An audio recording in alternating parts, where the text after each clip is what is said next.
돌이켜 보니까 전혀 별게 아닌 게 아니었던 거죠.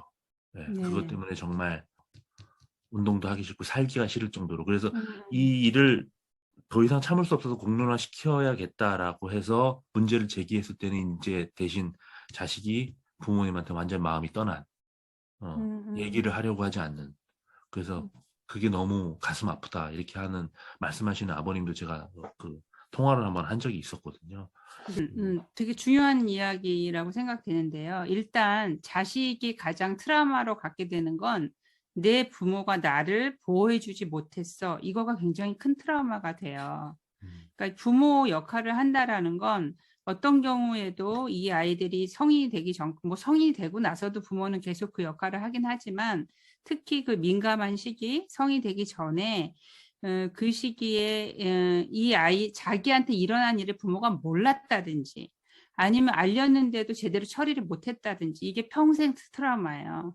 그래서 그게 쉰이 돼도 예순이 돼도 그것에 대해서 굉장히 힘들어 고통을 갖는 경우가 되게 많거든요. 그래서 저는 뭐가 중요하다고 보냐면 실은 이런 게 있잖아요. 아이들한테 일어나는 일은 그러니까 인간한테 일어나지 않을 일은 없어요. 이 세상에.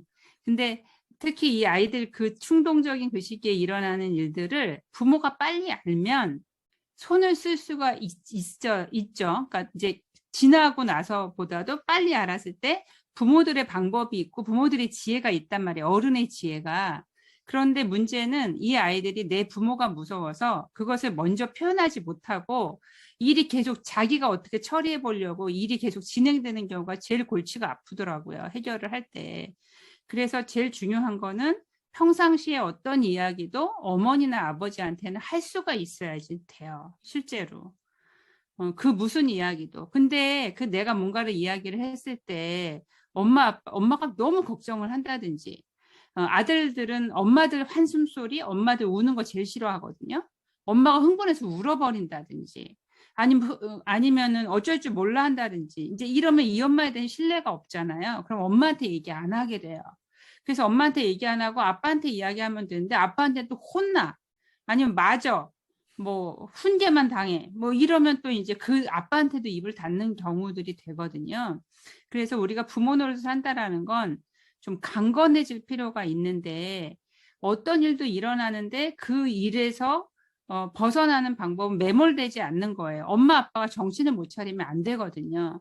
그래서 그 감정에 매몰되지 않고 그 사안들을 정리해야 되는데 첫 번째는 아까 말씀드린 것처럼 이 아이랑 평상시에 관계를 좋게 만들어서 어떤 이야기도 꺼내놓을 수 있게끔 하는 게 중요하고요.